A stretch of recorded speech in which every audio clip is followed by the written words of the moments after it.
Hey everybody. This is my video to talk to you a little bit about discussion 8, and to be honest with you, I wish we were all in a room together with our favorite beverage, whether that was a hot cup of tea or a glass of wine or whatever, and we could actually just talk this out. I have to say, for me personally, and maybe not for you guys, but for me, reading and your reasoning for your social change theories really caused me a lot to think about. And I want to just, I want to play devil's advocate a little bit, I think. So these are the things that I pulled out by looking at most of your social theories. Most of your social theories were some combination of these factors: an individual or a group of individuals, a perceived social problem that the individual or group of individuals were disturbed by, some explanations, some collaborative discussions, some looking inward maybe, and which led to coming up with great innovative potential solutions that were so good that this group of people dedicated themselves to pushing these ideas out, and to lots of more people, that the spread of these ideas could happen because society was at a tipping point, or you could call them ripe or ready, and that in the end, these ideas, in some cases, some of you mentioned, actually created a structural change, or I would rather call it a systems change. Structural is old theoretic language, and now we like systems change better, because structure suggests that it's institutional, that it's solid, that it's permanent, but system suggests that all those things plus it's interrelated with the other elements of the system. Anyway, and when you get all of those things together, you get some kind of disruption that is radical enough to actually upend the current status quo. Oh, excuse me, it's almost midnight, and lead to change. So I think that this is a great theory. And I'm sure that, in fact, some of the time it's true. But what I want to do is talk a little bit about some ideas that were not in our reading, but I think have to be on the table for us to really understand the whole picture. So this right here, this is a newspaper called The Liberator. It was one of the first anti-slavery efforts. That was the point at which ideas were being disseminated to people. And this paper and the guy who published it came up well before the Civil War. There was a lot of anti-slavery desire, movement. It didn't come from where most of us think that it came from. Parts of it came from overseas, and parts of it came from individuals who had a sense of right or wrong about the whole idea of slavery, and got, I guess, a sense of wrong and wanted to do something about it. I guess my point is that you can have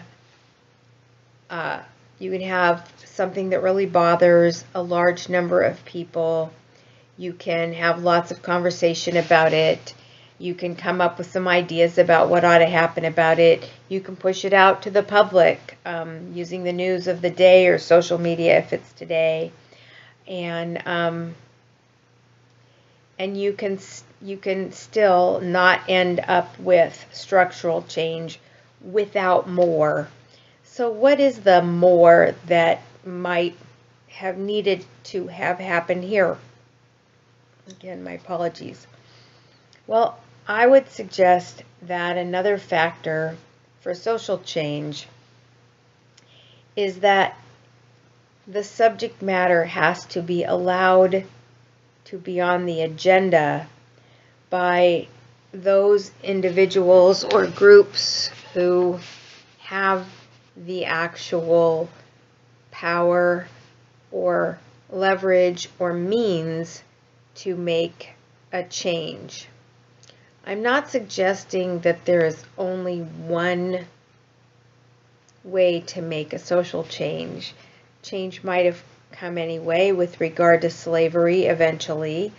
But what had to happen for the Civil War to come about was we had to have a president in office, President Lincoln, who was willing to buck most of the people on both sides of the political fence, if you will, and make an issue of it. We call that the political agenda.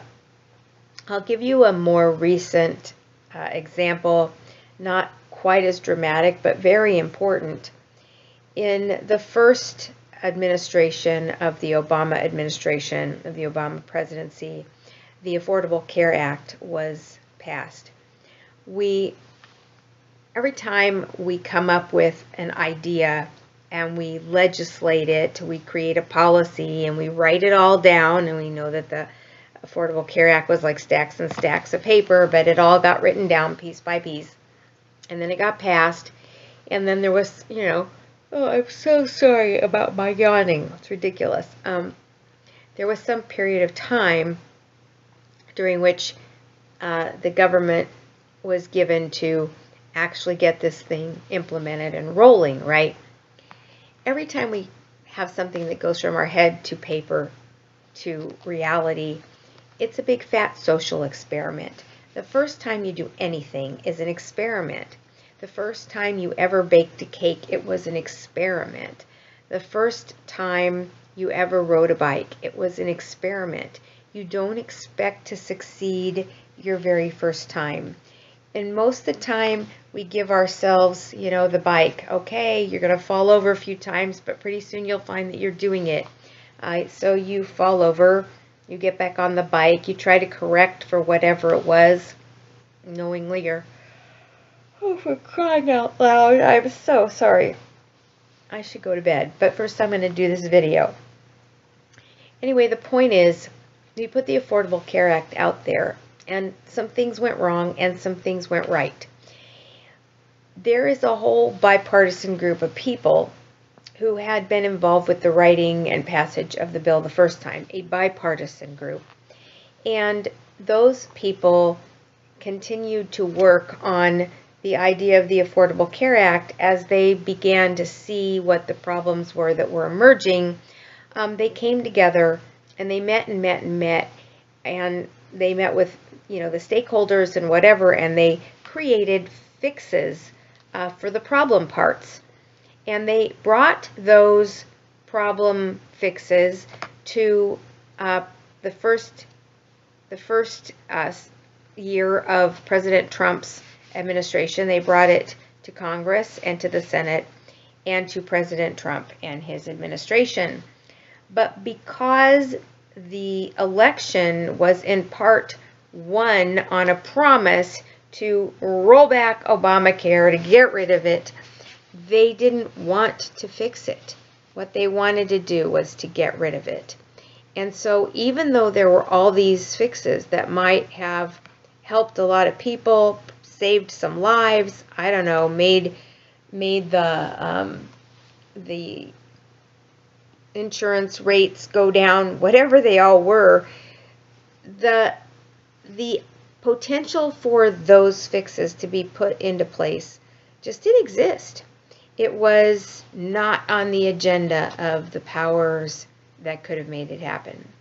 So along with these other factors, individual, perceived problem, lots of discussion, creative, innovative solutions, spread of an idea that's ripe to the populace, and then structural or system changes, you also have to have the powers that be ready to put the idea on the agenda. Okay, so let me take another example that's a little bit different. This is a picture of the California fires, and I'm actually going to post a video. It's about 6 minutes long for anybody who's interested.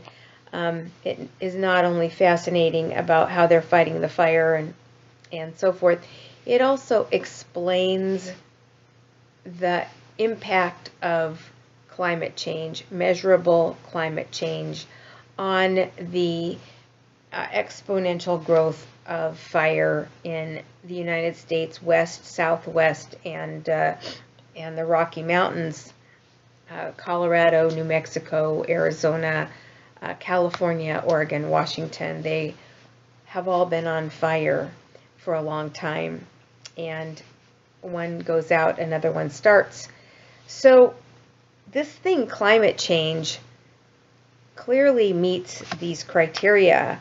There are many, many individuals. In fact, if you look at the polling data, 95% of all scientists, but also the majority of the population of not just America, but the world, believes the scientists, believes that there's something wrong. We talk about it a lot. There are a lot of potential innovations out there. Lots of creative solutions. Maybe there needs to be more than one for such a big problem. And the idea has been spread. Everybody knows about it. The problem here is some people are doing this and some countries are doing that, but we haven't affected a strong enough structural or system change to actually roll back the effects of climate change. And it's interesting because one of the elements of social change that I did not put on here was actually mentioned by one of you. I actually think it might have been Celeste. And if Celeste, if it wasn't you, my apologies to both you and whoever it was. But Celeste basically said that her idea of social change was almost, I don't know, I don't want to try to remember her words because I'll get them wrong, but let's just say she wanted to tap into the force, as in the force be with you. She wanted to connect and network everyone on the planet and somehow almost supernaturally or spiritually move everyone's heart toward social change. And it kind of feels like that's what's going to happen to make enough of a difference. You know, you could blame it on the current administration pulling out of the Paris Accord, but that would be foolhardy, because if you look around, even when we were part of the Accord, there wasn't enough happening, and almost every business is trying to figure out some way to be more sustainable.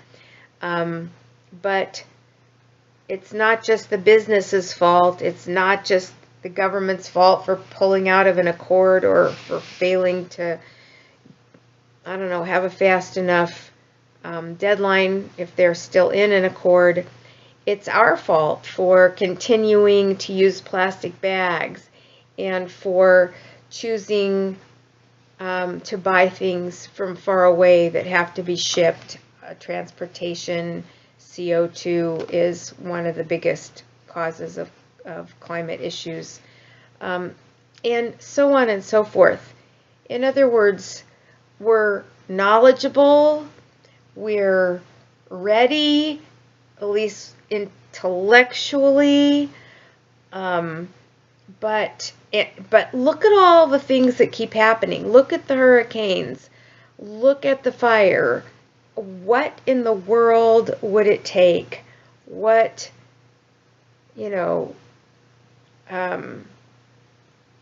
catalyst, I guess, is a word that some of you used that I liked. What catalyst would it take for us to completely change enough to make this problem recede enough that we wouldn't be in danger, to disrupt the status quo? And I don't know what that would be. I almost think every community would have to burn down before we would get there. I don't know. You look at New Orleans and some of the other places that have been devastated by hurricanes and so forth, and they're just rebuilding and doing things pretty much the way that they had always done them. So I guess what I'm asking is there some factor, feature of human behavior that gets in our own way even when all these things are present?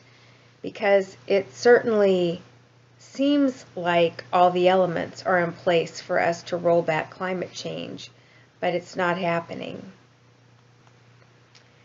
And what about a different situation? What about social change for the worse?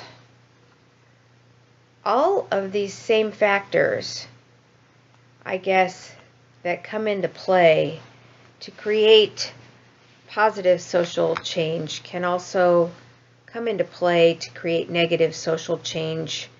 This is a picture from actually one of the liberations of the camps in the Holocaust. You can see, looking at these men's legs, that they are skin and bone and barely alive. If you think about this, if you think about moving all the Native Americans off their land, if you think about interring all the Japanese in camps during World War II, if you think about taking care of the Jewish problem under the Third Reich regime, I could go on. There is, in each of those cases, a problem, somebody's idea of a problem. The American Indians were in the way of the, American dream of, I don't know, building out the entire country with farms and communities, and whatever, taking the natural resources. The Japanese were our enemy offshore, and so they became our enemy onshore. And the Jews were, whatever they are, they were the scapegoat of the moment. And not just the Jews, of course. The LGBT, I think the Gypsy community, the Romanian Gypsy community, and so forth, all became fodder for the human imagination, and the same conversations that must have gone on, and the same, the same creative ideas for solving these problems, if you can call them that, that captured the imagination and created passion and ambition among certain people who had the ability and controlled the agenda to actually move forward with some of the most destructive and horrible efforts. Think about the Crusades in the Middle Ages, for example. And what about disseminating these ideas out to the public? If you think about it, sure, there were people who stood up to it, but there were possibly more people who looked the other way or who actively engaged in it. It's the mob mentality, the bandwagon mentality. I don't exactly know, but these are the same exact elements of social change, except the change is for destructive purposes. And, entire communities were changed, and entire populations of towns were stripped of their Jews or rounded up and put into internment camps or pushed off of land onto tiny reservations or murdered in the Crusades. If you just think about it, we have to be careful what we're asking for, I guess. And I guess I would not say that realizing that these same elements that lead to social change for the good can also turn into social change for the bad. But I felt like I wanted to make that point.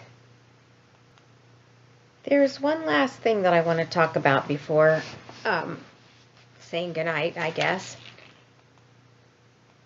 And that is, how can you tell the difference whether what you have in front of you is actually system change, or whether what you have in front of you is not system change? I think one of the things that we've learned through our readings is that real system change, social change, that the word social change has to encompass structural or system change, or it's just another program, that we really cannot solve the problems of our world, the big problems, the big, wicked, hairy problems, hunger, homelessness, climate change, whatever. We are not going to be able to solve those problems organization by organization, program by program. If you look around, there isn't an organization that I know of, with the exception maybe of March of Dimes, that are, eradicated polio through paying for research. But with the exception of cures for disease, I don't know any problem that is actually going away because of all of the hard work of the organizations that we all care about. That doesn't mean they shouldn't keep trying. But social change, the word social needs to be understood in the context of changing society, not just impacting the few people who happen to, be inside your project. The ones that encounter you are lucky enough to encounter the projects that you are working on. But changes that are so impacting of the system, of the structures within the system, that the problem can begin to dissipate and go away. And I want to tell you a little story about something that I really thought was going to be a social change, a systems change, but it wasn't. I have a friend, his name is Scott Jacobson, and he got this idea that was way ahead of his time. He was ABCD before ABCD was a thing, and he started this organization called the Arizona Organizing Project, and it was a community that was built by and for the homeless. It was not an organization that provided services to the homeless. Instead, it was an organization who organized the homeless to come and run their own community. And the community together talked about what was it that the people who lived there would need in order to pull themselves up from their current positions, and their current position as being people in transition without place to live, etc., and be prepared to go out and resume their role as productive members of society, happy members of society, or at least content members of society. I'm messing up my there we go. I'm not sure what I did here, but let's try this again. There we go.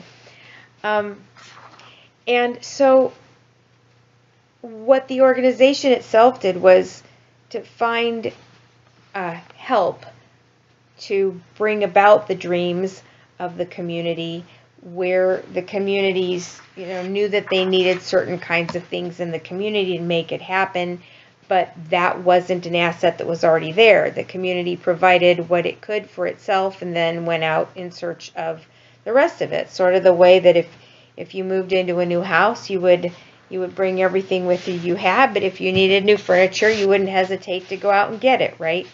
So anyway, you can see just from this picture, this is a group of people who were part of the folks who lived there.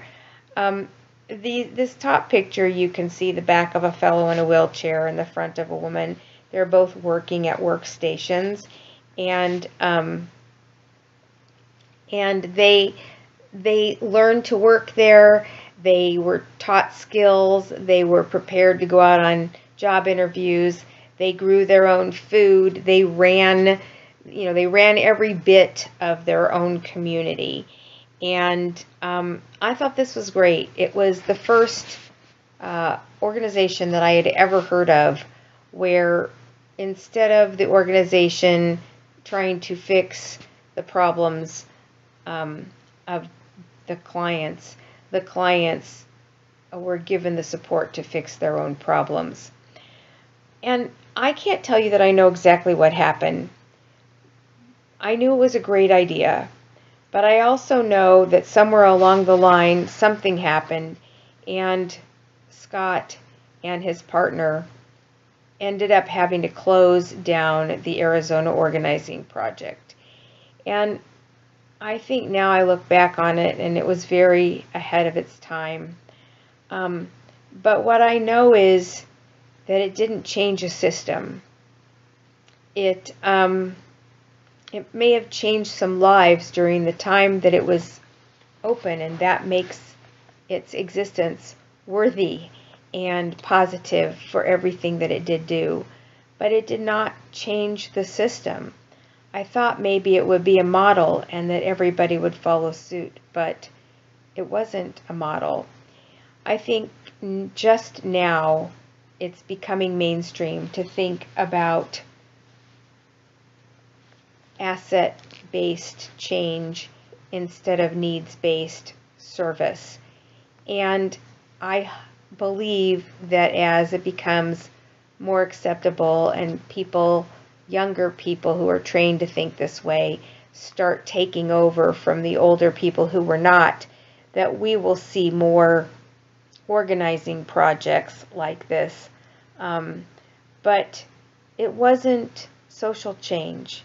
It was just an organization, a program that was good for the people that it encountered for the time that it was moving. Social change is something that, in fact, changes systems so that from that point on they are never the same again, whether that's the Industrial Revolution or a new religion that forms and like Christianity and ends up changing the world religiously and so forth.